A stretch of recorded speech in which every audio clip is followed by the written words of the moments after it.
Donc maintenant, on passe à la dernière étape qui va être le dépouillement et donc l'exploitation des résultats.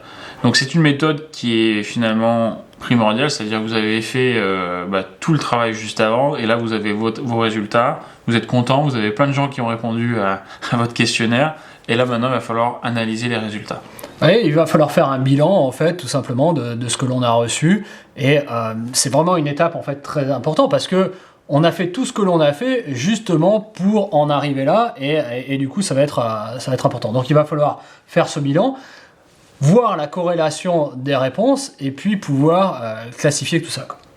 Oui, en fait il va vraiment essayer va falloir valider un petit peu les réponses et derrière il va falloir vraiment faire toute la partie interprétation et analyse de votre questionnaire. Donc comment ça se passe finalement cette étape? Eh bien vous allez devoir vraiment essayer de faire ressortir et d'être impartial sur les réponses. C'est-à-dire qu'il va falloir essayer de vraiment comprendre ce qu'ont voulu dire les personnes, quels sont finalement les résultats et pourquoi vous avez ces résultats. Je pense que vraiment l'impartialité doit être très forte dans ce sens-là parce que c'est factuel, les réponses que vous avez, mais on sait très bien aussi que quand il y a des réponses sur des questions ouvertes notamment, on peut interpréter dans un sens ou dans un autre. Et donc du coup, ça peut être un peu plus délicat. Mais c'est là où il faut accepter de prendre un peu de recul et d'essayer de retranscrire au mieux la pensée de celui qui a répondu au questionnaire. Et donc d'avoir de la justesse, j'ai envie de dire, par rapport à ça. Bien évidemment, quand on a une question fermée, c'est noir ou blanc, entre guillemets, et donc du coup, c'est beaucoup plus facile à dépouiller. Mais à nous, effectivement, d'avoir ce recul pour pouvoir faire la meilleure analyse possible qui va pouvoir, encore une fois, orienter l'entreprise d'un côté ou de l'autre à prendre telle ou telle décision. Oui, en fait, ce qu'il faut comprendre derrière tout ça, c'est que demain, vous allez dire, tiens, souvent c'est la question sur le prix. C'est-à-dire, vous allez dire, combien vous seriez prêt à acheter cette table.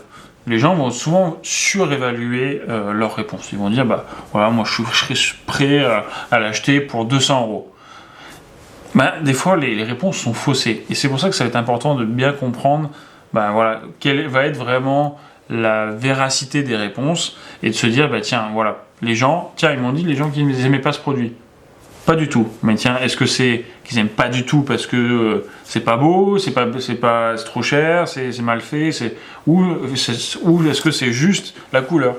Ouais, tout à fait. C'est pour ça qu'il sera important à chaque fois en fait, et c'est pour ça que le nombre en fait du questionnaire est important pour pouvoir vérifier ce qu'on appelle des écarts types. Et donc du coup, quand on aura des extrêmes, on comprendra bien que ça ne sera pas représentatif. En fait, on va rechercher la moyenne de l'ensemble de ces réponses pour avoir des écarts types cohérents et qui vont conduire l'entreprise, encore une fois, à prendre les bonnes décisions. Ça va vraiment nous permettre derrière de vérifier, de prendre des décisions. Donc c'est vrai que c'est vraiment son importance d'avoir la bonne exploitation de ces résultats en fait.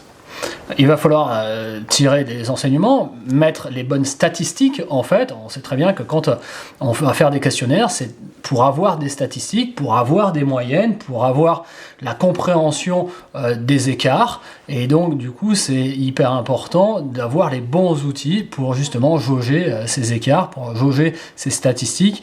Et encore une fois, comme je le disais tout à l'heure, à prendre les bonnes décisions en termes d'entreprise.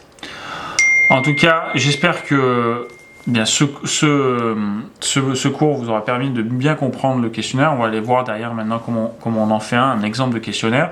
Ce qu'il faut comprendre, encore une fois, c'est qu'il y a aussi vraiment un peu une expérience à avoir sur le questionnaire, qu'il faut en faire. Il faut en faire un premier, un deuxième pour comprendre la méthodologie. Il va falloir peut-être en refaire un à la suite du premier que vous avez fait, c'est-à-dire que vous allez peut-être faire un premier questionnaire un peu plus exploratoire et après vous allez faire peut-être un deuxième questionnaire plus quantitatif qui va vous permettre de valider certaines hypothèses, surtout dans le cadre d'une création de produits, de services ou dans d'autres cas